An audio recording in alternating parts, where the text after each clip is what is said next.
Here's an interesting research question. Do images of Jack Nicholson as a psycho stalking the family in The Shining give you night sweats? Does it get you rolling in the aisles? When you see this, here's Johnny. Do you scream or laugh? Here's Johnny. We're joined now by Dr. J. Buzz von Ornsteiner. He's a psychologist. Dr. Buzz, welcome. People might say, why are you talking to a psychologist about the story about genes? But very important bit of information about you that I have just learned this morning. Before you were a psychologist, you were in 14 horror movies? Yes, that's right.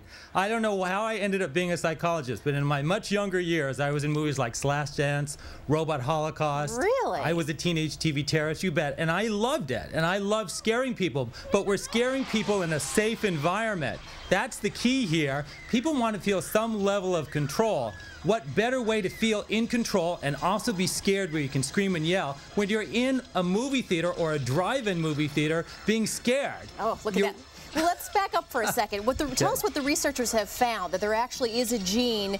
I mean, John, my co-anchor here, and I are very different. He screams at Freddy Krueger. I giggle at these movies. Okay. What have they found that is the difference in our bodies? Well, first off, we either laugh or we cry sometimes when we're scared, and that's an emotional release. That's a good thing. It's just how we react to fear and how we react to stress and anxiety. What this research points out is, one thing is that people may be more susceptible to being skittish, being fearful, having a greater level of anxiety. It might be a component in a gene. And you know, I'm a believer in that. A lot of things may be explained by personality, temperament, and our ancestors. How we react to scary situations, how we react in real life to things that may bring fear into us is not a bad thing. It's a good thing because we need to be somewhat protective of ourselves and the others who we are protecting.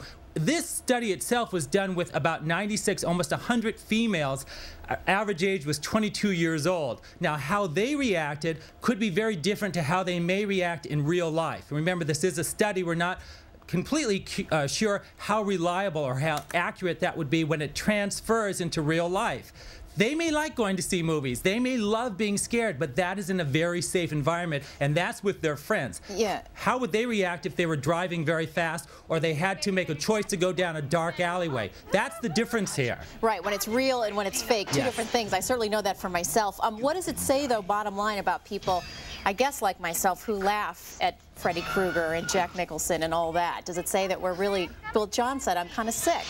No, not at all. I think it still is a defensive mechanism. You know you're watching a film and you know you're in a safe environment. Yeah. You're also with your friends. How you would react to a real life situation where you're being threatened would be entirely different. We are going to these movies and we're going to drive-in movies. We're going on roller coasters to be excited and to have fun and to possibly laugh. You are with your friends, so that affects how you react. You feel safe. And you feel in control. And the escape is okay. Yes. Dr. J. Buzz von Ornsteiner, we learned something new about you. 14 horror films on his resume. Yes. Dr. Buzz, thanks. Thank you for having me.